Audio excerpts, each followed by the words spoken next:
Hello, everybody. Enjoying the beat, the music to the sound of the opener. Today is the second episode of the SME Playbook webinar hosted by Arielle and BAYI Foundation.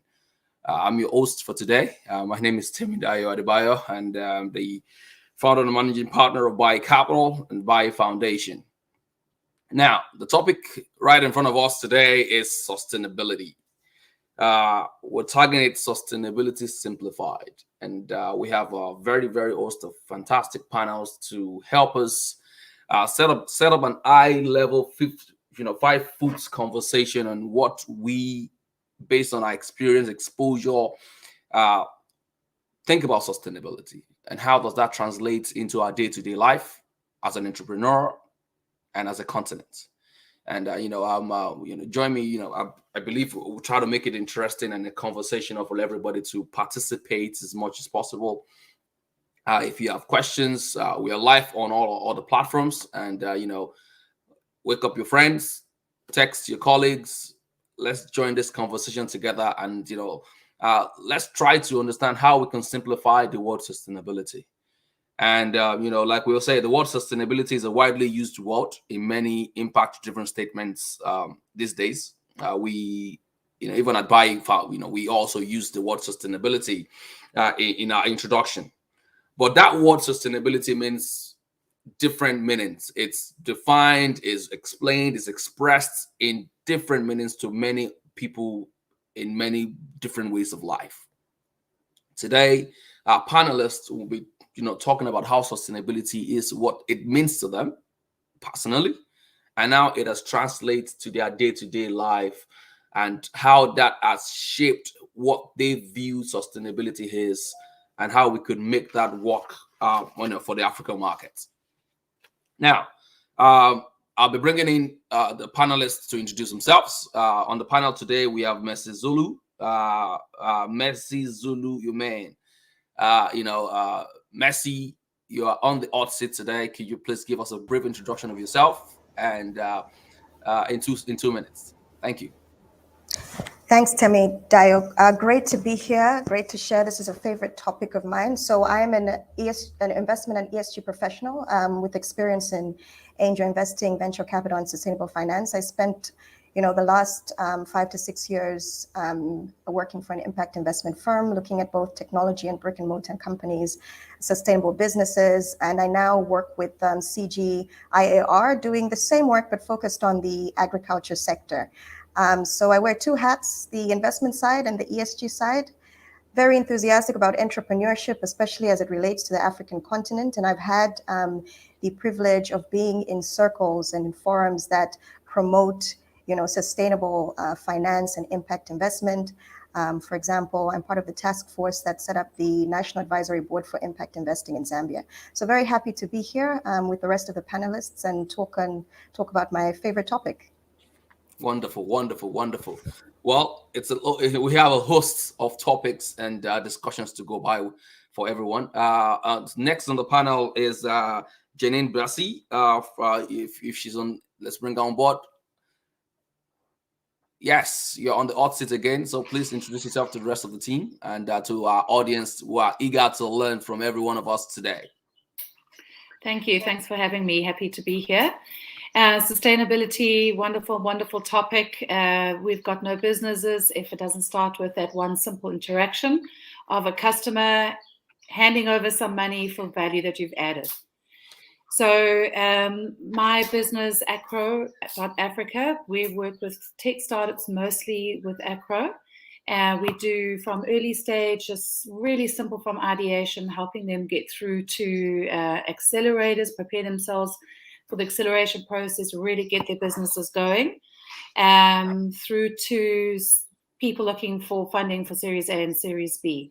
We work with tech startups across Africa and more diaspora who have left the continent and love to come back because there's a sense of trust and knowing how the community works in Africa. And then my second business is Girl Boss Hustle, where we have a membership where we help women in entrepreneurship. It's not tech focused, it's anyone.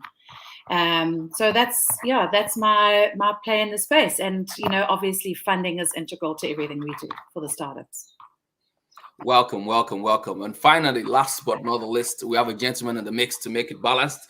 So, we have, we are gender balanced, not inclusion, it's gender balanced. So it's 2 versus 2, right? Not 2 against it.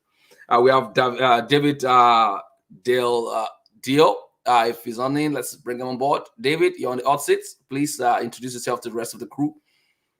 Hi, thank you, Temidayo, for the introduction. It's a pleasure to be here today. What to say? I'm passionate about environment and society around the world. I come from 5-6 years of experience between Asia, Australia, Northern Europe, and now I'm currently in the Gulf region. And I'm here today to bring a bit of the experience from the Gulf region, the MENA region, and the Middle East, and to learn more about the African continent from you guys that are on the ground there. So that's also an opportunity for me.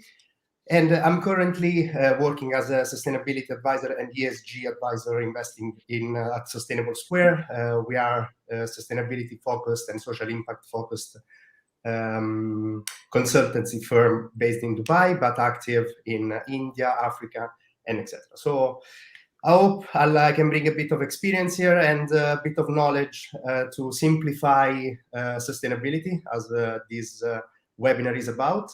And thriving, not surviving, as you said. Yes, thriving, not surviving.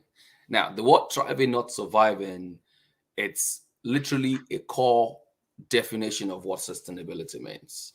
And in a few phrase, like I mentioned earlier, sustainability means multiple different things to multiple different people. Now, Mercy, what does that word sustainability means to you? Thank you, Temidayo. For me, sustainability is simply making money doing good. So pursuing both profit and purpose. I don't believe the two are mutually exclusive. You can't positively impact the environment or people sustainably and preserve that impact for generations without having the financial side, the financial stability side. So you can't grow and reach more people and positively impact their lives without being financially stable. So for me, and with my experience, the definition for sustainability for me is combining both the profit and the purpose side. Fantastic. I'll take that word, making money doing good. That's what sustainability means to Mercy, and I believe to most of us. So, Mr. David, what does that mean? Sustainability. What does it mean to you?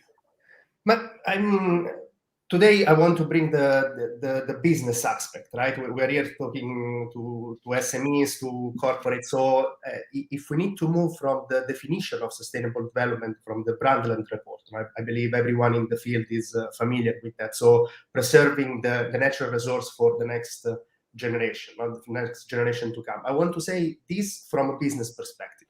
Like, we want to be sustainable today so that the next generation can take over the business of today and still thrive in the future.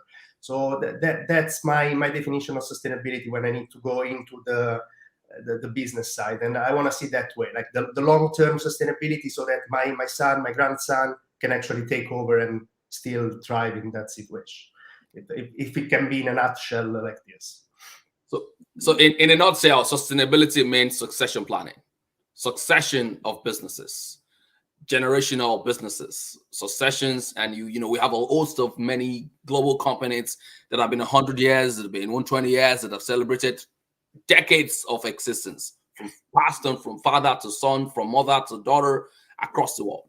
Thank you very much for that, for that definition, David. And last but not least, Jenny, what does that word sustainability mean to you? Thank you. So obviously I totally agree with Mercy, and I see the importance of all of us as global citizens ensuring that there's a future for our world resources. Like David, certainly in the African context, there's been difficulties in terms of growth and succession. But from my personal point of view, it's actually about the sustainability of the founder in his business. In entrepreneurship, so that there is a long-term play for his business. He can help himself, he can help his family, or she can help herself and her family. And in so doing, the ripple effect out. So for me, it really starts with the before, during, and after. The education process before going into entrepreneurship, the process into entrepreneurship, and then after, the ongoing support that's needed. Wonderful, wonderful, wonderful. Now we've had the what audiences. If you could go to the comment section and tell us what the sustainability means to you. What do you define your own sustainability practice? Let us know your thoughts about the word sustainability. And now that we've established what the word sustainability means to us, I would like to ask our panelists a few questions. And as we may, and I'll call on each other as I'll shove it around just to make it interactive and to enjoy ourselves. Now, the first question I'm going to ask, and I'm going to point this to Janine, and because just to follow on what she just said. What is your experience dealing with small businesses in Africa? And based on that experience, how would you describe their knowledge on the concept of the type of sustainability you and your firm, which you represent, are looking for? Thank you. So, I deal with kind of two ends of the market in terms of entrepreneurship. The very, very early stage, from ideation and seed stage through to Series A and B. So it's almost two extremes: the beginning and then into the real growth.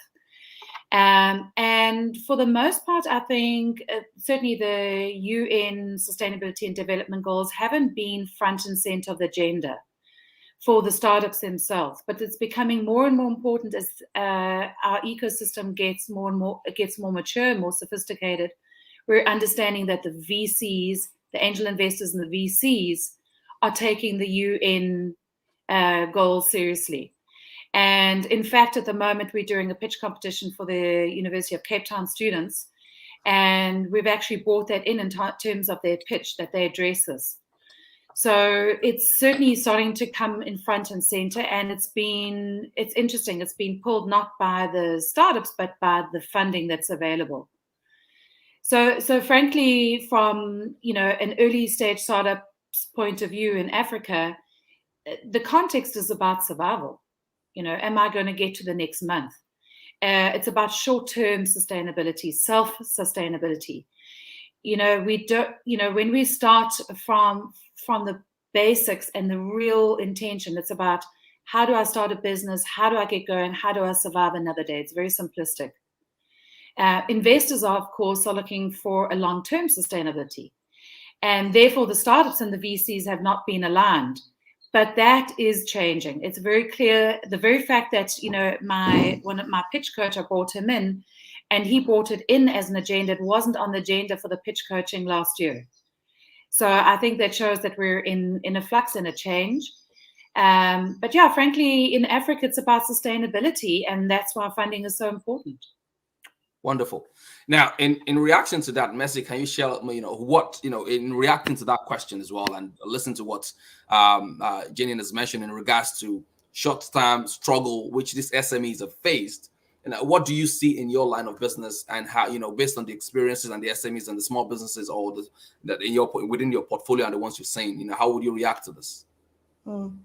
So just coming in from the investor side, and specifically the impact investor side, a lot of my work has been around the funding aspect, and then really hands-on helping these SMEs and startups navigate growing pains. And if there are entrepreneurs in the room, what those growing pains are: everything from commercial strategy to talent retention and fundraising and developing ESG systems. So from that perspective, I think interacting with entrepreneurs from that perspective, I think most African entrepreneurs are familiar with the concept of profit with purpose, and have been able to attract investment from responsible investors and impact investors from over the years from that perspective. However, I do think that the depth of that knowledge varies when it comes to the purpose bit. And when you look at ESG, and for those who are not familiar with the term ESG, it simply means environmental, social, and governance. So I think the S part, the social part, positively impacting people through products and services, and the governance part, the G part, are relatively well known by African entrepreneurs. go to pitching competitions, and part of the pitch you do hear entrepreneurs saying, you know, we're trying to democratize finance for informal retailers, or we're targeting the bottom of the pyramid, or we're trying to lift farmers out of poverty. So I do think they recognize the S part, especially because it strongly relates to the business performance part. You know, sometimes in some cases, you know, social metrics do double as financial metrics in terms of reaching more people, in terms of protecting customers through your products and services. If you're not in line or tuned into creating a product that is a responsible product, then, you know, your customers won't be loyal. So all those things are kind of intertwined with business operations. And then on the governance side, of course, governance is at the foot of it all, you know, in terms of operations.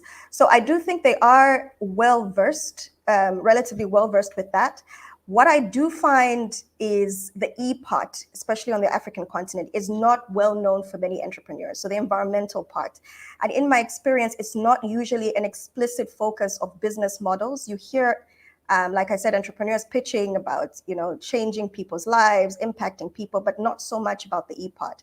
And I think it's largely because of not really having a clear understanding of it and how, you know, business models could enable it, and what benefit, you know, they have from making the environmental side a very explicit focus. So S and E, relatively well understood. E needs a little bit of work with entrepreneurs. Thank you very much for that, Messi. Now, I'm going to I want David to react to this in regards to the context of a cooperation in the market that you operate in. Now, Messi mentioned the fact that the E part of the ESG part is missing, or the knowledge. There's a huge knowledge base to be done on the environmental side. Now, climate change is on the horizon. There's food, there's food shortage. We need food. All those things are coming in. So understanding the E part would allow entrepreneurs to be able to think innovatively about their business and how to make it sustainable on the long run. Now, David, on the corporate side, based on where you stand. Now, putting what Messi and Jenny has mentioned together, you know, are you seeing the same thing in your context, in the corporate society, within the market in which you operate? So it's a really interesting point. So I want to start with the Janine performance on the investors, no, and how this is changing. Like, it's not anymore driven by the entrepreneurship, but there is an interest from people that are sitting on the cash to actually put those cash where they can have an impact, right? And this is something that I believe is changing in the last years. So this is where the trend is completely like transforming the market. And then at the same time, what Mercy mentioned, like with governance and social aspect, I believe that's where the sustainability, like the sustainability that we bring with us from the past is, like, you need a strong governance for your business to be sustainable and to stay in the market, and you need to be responsible towards your employees and towards the community to make sure that you have that social license to operate. You don't create like issues within the community, so your business can still go. But then the interesting point, and where my passion as a human being lies also, is that the fact that the environmental aspect of, so the E of the ESG, actually brings up opportunity for business to grow. Like today, renewable energy, today, like trying to find a solution for water scarcity, or like all those environmental related issue, or food security at the same time, that is a social issue but can be targeted through environmental aspect. It's something that offer opportunities for entrepreneurship and offer opportunities for SMEs to target certain like specific issues and be supported by corporate that can, or by investors that can see opportunity in that side. So I'm really looking at the E part in a strong way for the future. And I mean, it's all over. Climate change, we know it's reality today. It's not anymore a talk of some university researcher. So it's something that needs to be on the ground, and we need to address it. Thank you. Now, sustainability, climate change is a reality. David just mentioned it. It's not a fairy tale. It's right next to us. We've seen so much rainfalls in the West and across different parts of Africa. We see what's going on in Haiti. Climate change is a reality, and it needs to be in the sustainability practice, especially on the E part, as Mercy has mentioned, and as David has defined, and as Janine has spoken about, needs to be part of how we think as an entrepreneur. Now, in redirecting, leveraging on that word that you mentioned, social license. Now, social license, I would lead to my next question, which I'm going to point to David, to help us clarify. The African market is blessed with a very strong working youth population. And, we cannot, and I'll say it with a very big emphasis, we cannot talk about, discuss, or even smell the word sustainability without talking about this demographic. Now, sustainability without this demographic was just plain. So now the question is, how can we leverage this demographic for sustainable SME growth? Now, remember, you give us a catchphrase, social license. How can that tie together into building an African market with this vibrant population that we have to create a very strong, sustainable business in our community? Thank you. So yeah, linking to what just said, for me, it's the African country, but also from a worldwide perspective. The young generation, and in particular in Africa, is having like today access to more education, to more like knowledge of what's going on from a global perspective. And is the young generation that is recognizing the problem of E&S, let's put it this way, like governance is more that aspect of business relation. But if we have to be down the ground from an environmental and social perspective, are the young generation with technology, with AI, with all the new system that can be implemented that bring sustainability across lines, no? And I believe it's a great opportunity for young people to look out there and to scream their voice. I mean, it's time to be heard from corporate and also from medium enterprise that are already scaled up in the market to get the idea of this young generation and like actually implement it and actually bring them alive into the market. So, I mean, for me, it all lies on the fact that I want to see this world in 10 years, and I'm sure will be much better from an environmental and social perspective because of the young generation coming into game. I have a really like positivistic way to look at the young generation and to sustainability. Great. Janine, survival, social license. What's your social license? How do you put social license context to this big, vibrant youth population that we have? You see them day to day. You just mentioned your work you're doing at the university. Now, tell us, how can we bring this vibrant youth population into the sustainable, to grow our SME growth, to be the pillar of the small businesses? Thank you. Yeah, I like what Mercy had to say, that the youth or startups in general, companies in general, are very well aware of the social aspect. And, I have to tell you, there's almost no startup that I work with who doesn't bring in the social aspect. They are living in communities, seeing the struggles within their communities, seeing the fact that certainly, across the continent, jobs, they can't count on jobs. They've got to make their own way. There's an incredible awareness of that. There's an incredible awareness of giving back to their communities. And I feel part of my job is to steer them away from trying to only do impact, and that it's not sustainable without the business element of it. Grants and funding is not the route. You need to add value to something that somebody wants to purchase it from you. So, I think there's already a strong awareness of that, and I've got to bring them in and understand that business and the sustainability of business is their way through. And there certainly is an element that is well aware of the environmental change. I can give you an example. I've had startups, using, insects as a means for nutrition, and there's obviously the agri-tech community is pretty strong. But I do think that there needs to be more work on what the UN Sustainability and Development Goals are about and why it's important overall. I definitely think that aspects of it they are intimately aware just because of the nature within which they live in, the communities they live in.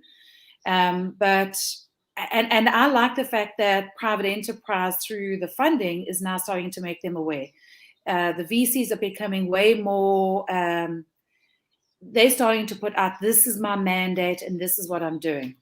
Okay. Certainly from an international point of view, international funding point of view, there's a very strong emphasis on that. It's through the governance of their own countries and where they need to spend their money. Okay. Yeah, that's so. Yeah, I think we do need to do more education on that. All right. So we do need to do more education. Now, Mercy, you have a bunch of portfolio companies that you work with. You've been a champion of impact investing across Africa. Now, job creation, SMEs go hand in hand. Now, we have most often when you hear investors talk about African markets, which I still find very, very vague. You hear them saying that there's no expats. We don't have enough work. We have huge market of youths. We have universities within our borders. We have graduates, that have graduated from college. Now, how do you see their integration into the businesses, and how have that been, like we said, we can't discuss sustainability without this demographic. Now, how do we now plot, just to react to this question of youth population, growth of SMEs, developing a workforce that you and I can enjoy and see that succession in which David has mentioned, and creating more entrepreneurs, in which Janine is trying to do. Social side license. What's your license in social markets in your portfolio company? Yeah, first of all, I would start by saying, Temidayo, if an investor says that there's no good workforce or educated workforce in Africa, then I would say that investor is in the wrong place, so they don't understand the continent. There is a vast young population, as you've mentioned, as Janine has mentioned, ready to work. I think, to answer your question briefly, quick, because Janine has already talked a lot on that, and David as well, is the first thing is awareness. I think in general, the young population, to say, it's not just a straight collar traditional job. There are these emerging SMEs that are doing pretty well, SMEs and startups. I mean, we're hearing acquisitions left, right, and center, mergers and acquisitions on the continent, OPay, Paystack, Jumia, all these big companies, and they are viable employers, so that could be a route, especially a route to a young population that I see that has emerged, where we don't want to be doing the same old job in corporate. We want our lives to have meaning and purpose. We want to be engaged in something with purpose. And so I think raising that awareness to say you don't need to go the extreme corporate route. There are options for employment in SMEs, and SMEs are doing fantastic jobs, et cetera, et cetera. And then it's also now on the SME side I will say the engine of that SME is also your people. That's a very important part. And how you think around strategizing and how to retain that talent, to attract that talent, you attract the young population, and how to retain it.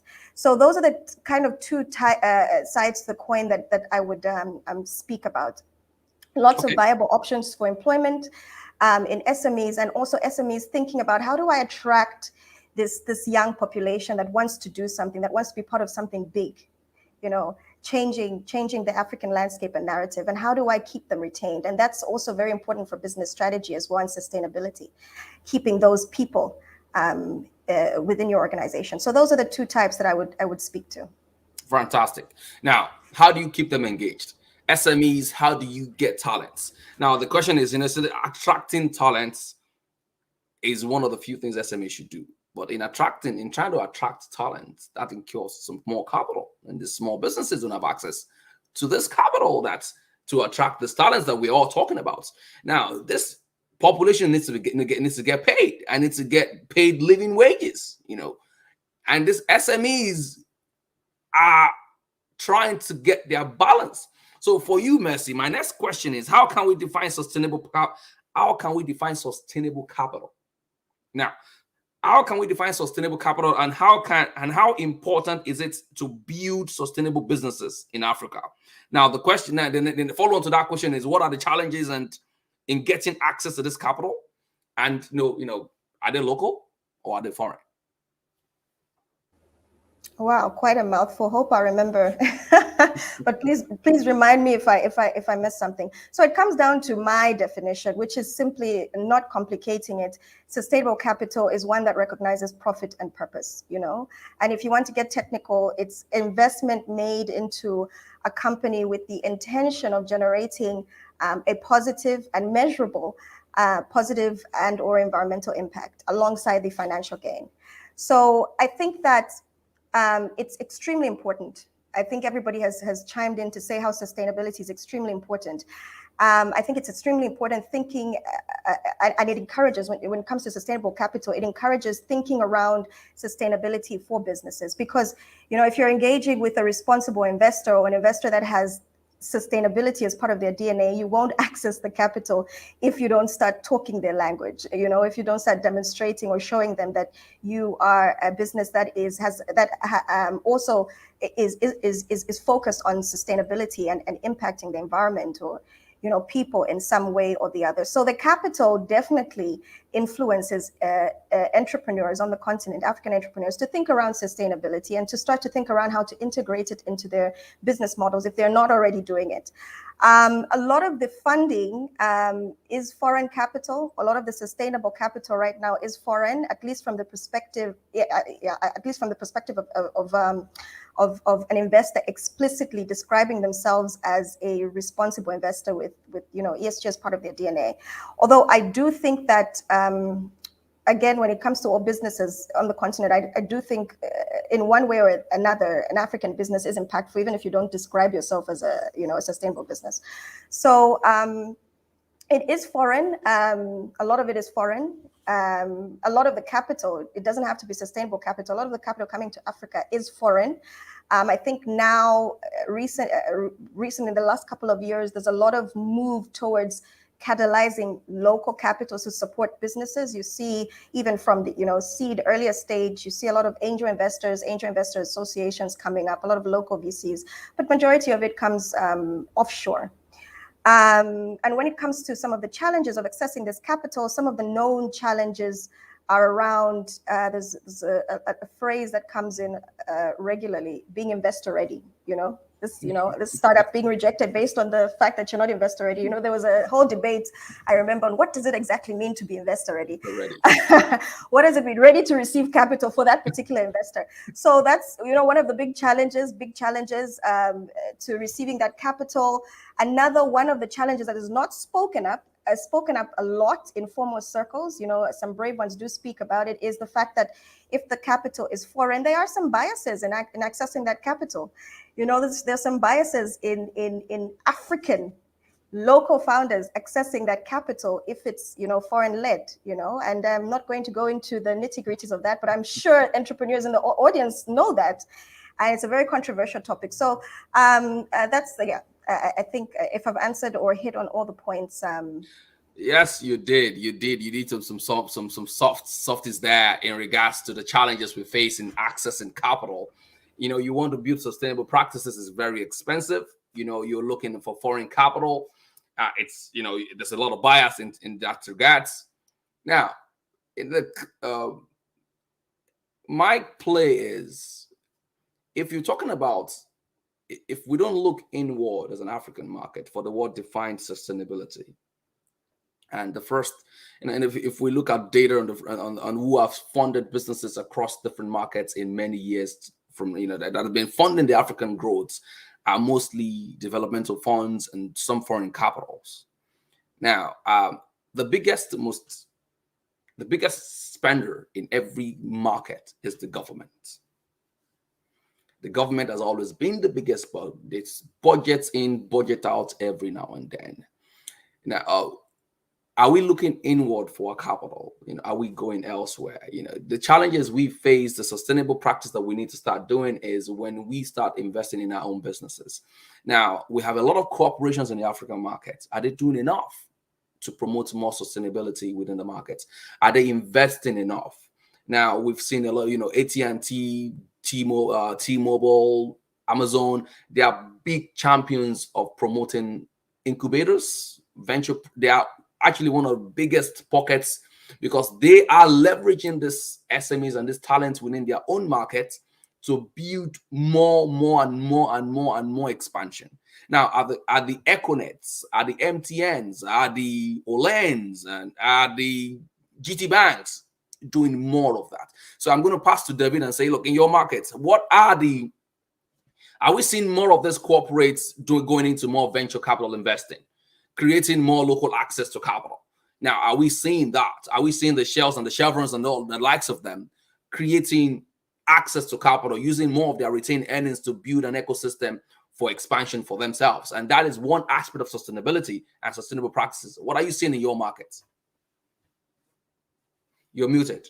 Yeah. So here it's a super interesting flow of information coming from Merci and then to you, Temidayo. And I believe here in the Gulf region, Dubai, Abu Dhabi in particular, the geopolitical situation, it's quite different. It's also from a capital perspective. So we are seeing in the investment field in particular, we're seeing two different aspects right now. There is a governmental effort to push for sustainability. So you can look the UAE vision, the Saudi vision, the Oman vision. So all of them have some particular aspect of sustainability. Then there is a huge ecosystem of investment firms, venture capital, PE, private debt. Lots of them have international investors. So here is where the conversation of Merci also comes up in the Gulf region. There is a push also from the international investors. So we have this governmental pressure and the international investor. But at the same time, a lot of capital is still sitting in the traditional investor pocket.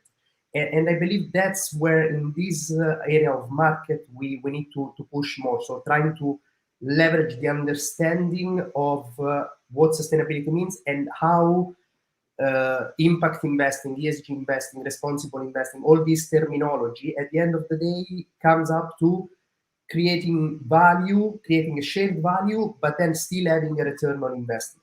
Because if we manage to explain to traditional investors those aspects, it might be a bit less. Okay, still today we need to be realistic. It might be a bit less than the traditional return on investment. But at the same time, in the medium term, not anymore in the long term, the return on investment will be more. And that's where the sustainable capital, I think, is coming in the region. And we're seeing these also with some clients, partners that I work hand in hand. We're seeing this pressure from a bit of vibrant governmental regulation coming up. And then at the same time, international investors are pressuring to start embedding ESG aspect into the investment decision making. So it's interesting to be there in the middle and see where we're going there. Okay. I touched on the conversation because what was, as Merci said before, was a lot of information, and then maybe I got lost in.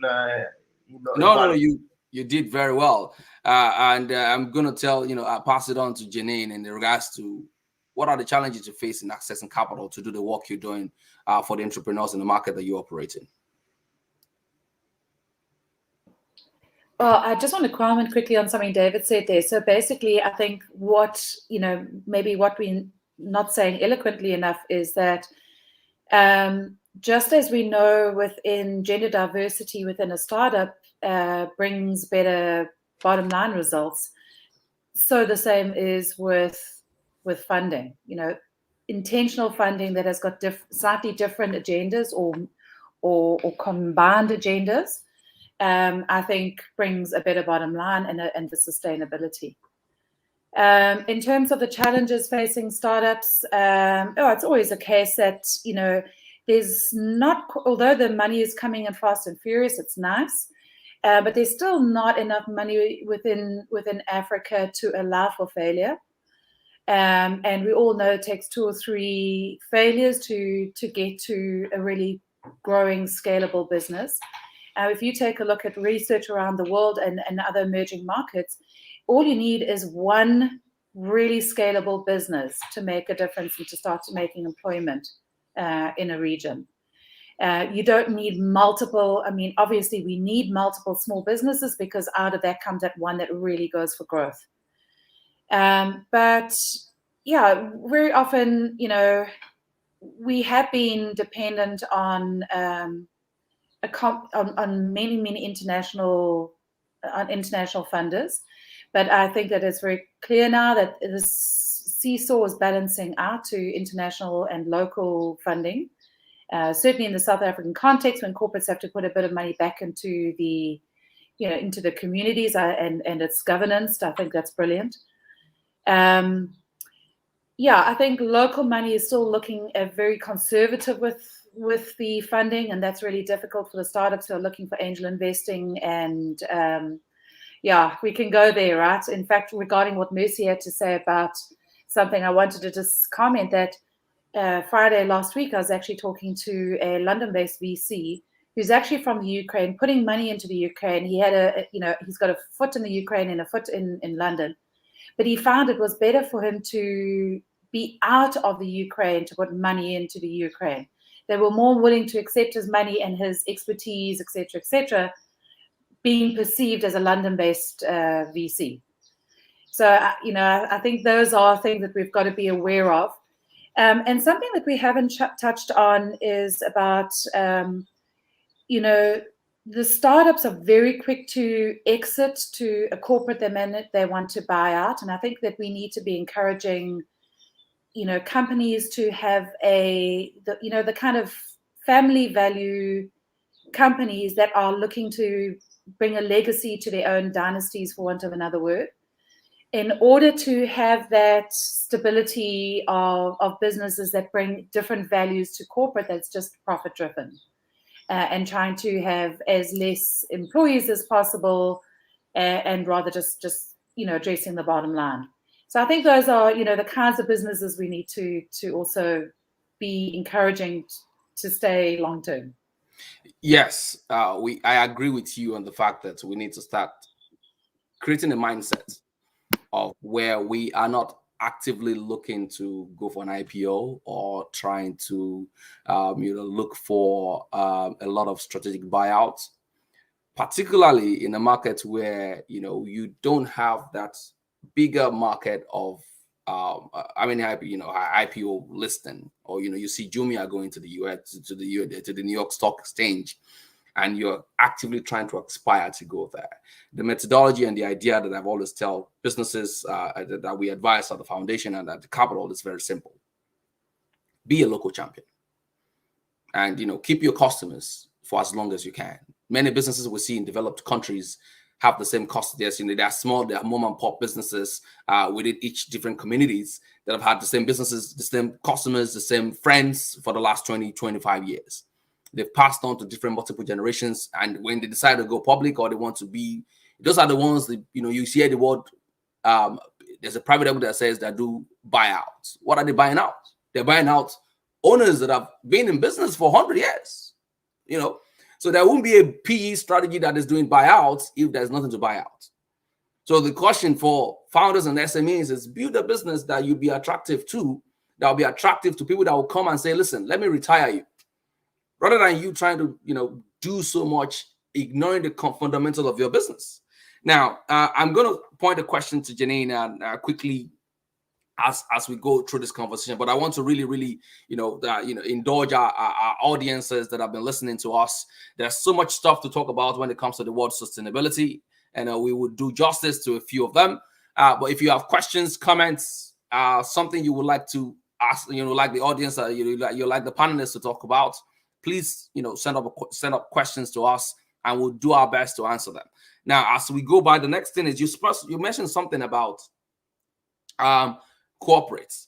Now, I'm going to say, we know the role access to capital plays in sustainability. Now, we've been talking about capital for a few minutes now. Now, we've been heavily dependent, like you've mentioned, on foreign governments and foreign developmental agencies to build our communities. Now, perhaps it is time for us to look inward and start to reinvest in amongst ourselves. Now, including the idea of sending our children to school in the West rather than sending them to schools within the African markets? Janine, thoughts? Yeah, that's really loaded, that, isn't it? So I think the first thing is that we're seeing more and more, as we're seeing exits of entrepreneurs themselves from Africa, decent, good exits, we're seeing these individuals putting money back into their communities. I mean, I know I deal with a couple of angels that are sitting in, they've left the country, not the country, the continent. They're sitting in London, Silicon Valley, but they are exclusively investing in Africa, which I absolutely love. So I think that will happen naturally as the ecosystem matures. I love it. And definitely, certainly in the South African context where we see corporates are having to put money, profits back into communities, we're seeing that happen. I love it. And I think it is happening naturally as the ecosystem is maturing, and these, these other businesses that are scaling is really putting an emphasis on that. The Paddock brothers, I mean, there's so many to talk about with Get Smarter. And in terms of sending our children out, yeah, that's a very loaded question, but I like the interflow of ideas, whether it's the West, the East, North, wherever it is. And I do believe I look to someone who's succeeded on a personal basis, and I take and learn from their successes and their failures, and I try and implement what I can. And certainly on a financial basis, there's been a lot of success in the West, and I think, yes, it's great to learn from that. And absolutely, my kids went for a few years and studied in the US. Obviously, I want them doing business in Africa and growing the African space, and I think this is where the opportunity is. But I think, picking and choosing what you can get from the West. The West is also where the money is. So obviously the natural growth is going to be into the West. You spoke about Jumia. And, if they can use that money to grow within Africa as well, I think that's really important. But it goes down to the purpose of the money. Obviously, the Black sector in Africa needs sustainable finance, and that is being addressed. Professional and private money is being invested for commercial reasons and therefore sustainable, as it puts the money back in the pot. Development money is a value spend and has a government mindset of working. I think it's got its place. And I think what we're doing here is growing ecosystems. I think it's all got its place. Sustainability is about long-term support. Obviously, development money is not about long-term and about seeing to the here and now. So there are different short-term agendas with that. And going back to the schooling, I love the interchange of ideas, but obviously Western principles are not going to work exclusively in an African market. The markets are not the same. The thinking, the values are different. Our ways of getting there and keeping the money is different. And I think we have to be aware that we know of how many corporates that have come into Africa and have failed because they're not dealing with the same way of doing business. It's very community driven. So you've mentioned a few points that that I would want to reemphasize. Access to capital, the terms and the time to build sustainable businesses, and the time deployed and the time this capital are being sent to us. So let's take a very simple playbook. How long will it take you to raise a private equity fund in Africa, relatively to the US or to Asia or to Europe? Now we're talking about foreign capital and their work. So if you look at how long it's going to take to you to raise a fund, to raise a VC as cheap as $25 million or $10 million. Now, if it takes an African man 4 years to raise a fund, then where's the sustainable practice there? Now, if it takes, how long will those businesses last? And that's why the question is it time for us to start looking inward? Because, we're going to the West, it takes us 4 years to raise a fund. And the life of a fund is about 5-6 years. So when are you actually, and if you go into a fund manager, if you go into a VC to anyone within the West and you're like 28, 29 years old, they think, it's well experienced to really be a fund manager. Now, how long does it really take you? Look, the narrative and the questions and what we're trying to define ourselves as sustainable practices within ourselves really means that it's a time for us to start looking inward. Now, the the answers are right in front of you. Can you please tell me a new fund in the African market that actually raised their fund and has a first close within 2 years? Now, the DFIs will say they are investing in small businesses, they are investing in SMEs. There's so many political statements out there. Now, that's the reason for that question. Is it time for us to look inward? Now, or are they patient enough for COVID? We just went through a huge COVID stage. How many of them actually backing this equity fund to really survive through that stage? Now, that's the question. Is it time for us to start looking inward and start reinvesting in our own businesses rather than waiting for somebody in DC, waiting for somebody in London, waiting for somebody in Cologne, waiting for somebody in Paris to come to our aid? So that's the question for you all. And audiences, you could pound us on this and let us clear up the reality in front of us. When we don't start reinvesting in our own businesses, when we don't start reinvesting and waiting for somebody to come in and rescue it from the West, it will not come. Why? It will take 4 or 5 years, and that businesses that you think you can survive, that short-term small capital will dry up. And so the question primarily is, and I want every one of us within the audience to answer that question. Is it time for us to start looking inward? And what will it take for us to start trusting in one another to reinvest in ourselves? Now, I'm going to go quickly to the next question, which I'm going to send to David, which is about business plays a huge role in shaping our society. Now, the way we think, act, and interact. Messi has spoken a lot about ESG. And we're still trying to define the E and how that plays within our context. CSR. ESG or CSR is therefore a critical tool to sustainable society, which means we need to see more from the MNETs, not just the Big Brother African contest and the Big Brother African, competitions. MNET has done so much. We've seen a lot of them trying to build up tech engineers within the market. So, trying to build more tech engineers to really service their servers. MTN has become a big employer of labor. So many of them. Now, who is a better influencer to small businesses or larger corporation? How can we use either one of them, the ESGs or the CSRs, to build an ESG community? Or, I'm going to actually change the word corporate social responsibility to community social responsibility. So now I think I went up and about. I'll take the question again. I said the businesses plays a huge role in shaping our society. The way we think, the way we act, and the way we interact. ESG or CSR is therefore a critical tool to sustainable society. Who is a better influencer, the SMEs or the larger corporation? Now, who is the better influencer to create social, environmental, and governance, or corporate or community social responsibility or corporate social responsibility? Is it the small businesses or the corporations? Temidayo, let me try in 1 minute to clarify this. I don't like the differentiation between CSR, ESG. I believe right now we need to speak about ESG. We need to speak about sustainability. We need to speak about creating shared value.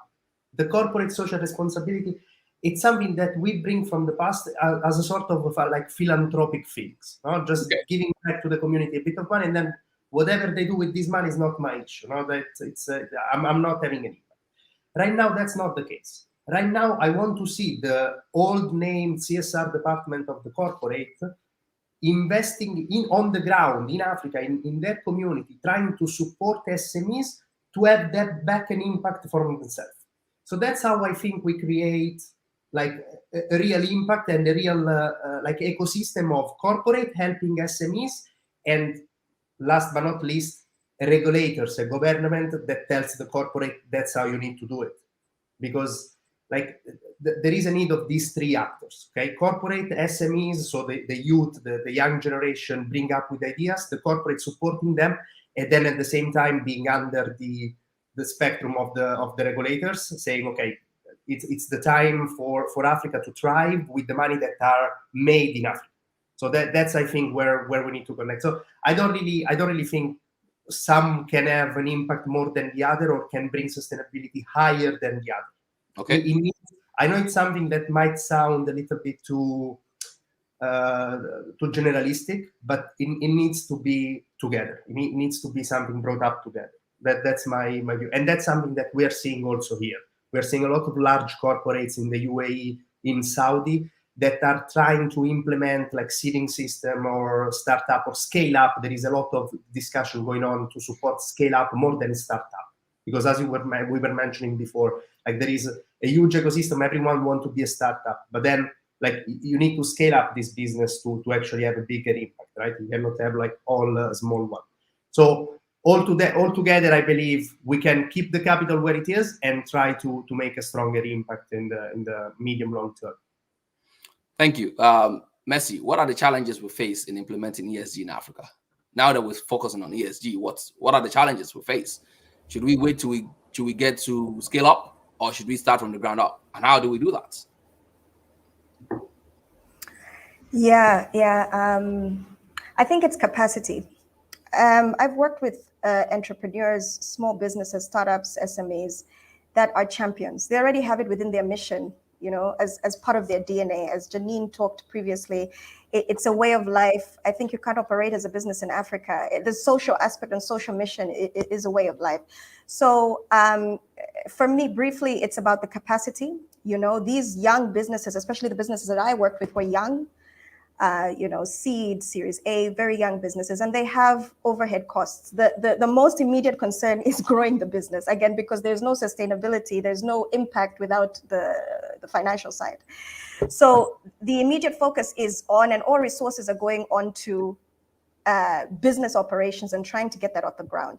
And so I think the biggest challenge and where the opportunities are for ESOs, entrepreneur support organizations, and investors is to support these champions who are already doing the work, build those internal systems, support them, build those internal systems. And there's some investors who are pretty hands-on about doing that. When they come in as an investor, a startup, when SME is not where it should be, wise, with those systems, because of, very, very, very lean resources, but they don't just throw the money, they work with that particular SME to help build in that capacity, to help build in those systems, to continue to create that awareness and build it internally.